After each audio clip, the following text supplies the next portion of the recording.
आज मैं आपको इस वीडियो में जलनेती क्रिया सिखाने जा रहा हूँ। जलनेती क्रिया करने के लिए आपके पास इस तरीके का नेती पॉट होना चाहिए जिसमें ये आगे से टोटी होती है और गुनगुना पानी जिसमें नमक, सीधा नमक मिला हो वैसा पानी आपने लेना है।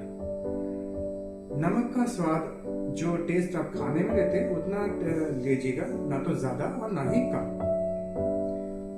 और जलनेती करते समय आपको मुंह से सांस लेना है, नाक से सांस को नहीं लेना है। तो मैं आपके सामने ये करने जा रहा हूं। तो पहले इसको टोटी को इस क्षेत्र में लगा लीजिएगा और उसके बाद हल्का सा टिल्ट कर लीजिए।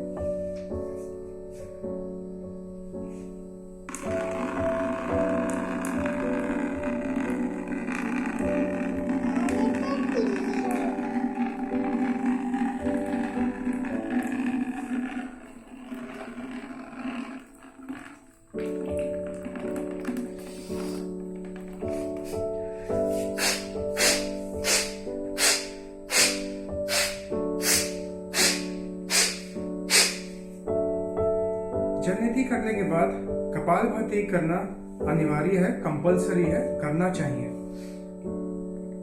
और जलनेती वो लोग नहीं करेंगे जिनको कान की प्रॉब्लम है और वो अपने डॉक्टर से कंसल्ट करके ही जलनेती करें। जलनेती से आपके साइनोसाइटिस ठीक होते हैं। जुकाम, खांसी, नजला इसमें बहुत फायदेमंद है। इवन बालों का झड़ना, बालों का सफेद होना और आंखों की प्रॉब्लम जैसे आंखों की ड्राइनेस और आंखों का चश्मा लगना, उसमें जलनेती बहुत ही इफेक्टिव है। इसके अलावा स्ट्रेस की प्रॉब्लम के लिए, हेडेक के लिए जलनेती बहुत ही इफेक्टिव है। मैं आशा करता हूँ ये वीडियो आपको बहुत फायदेमंद होगा, आपके लिए बेनिफिशियल होगा। धन्यवाद, थैंक यू।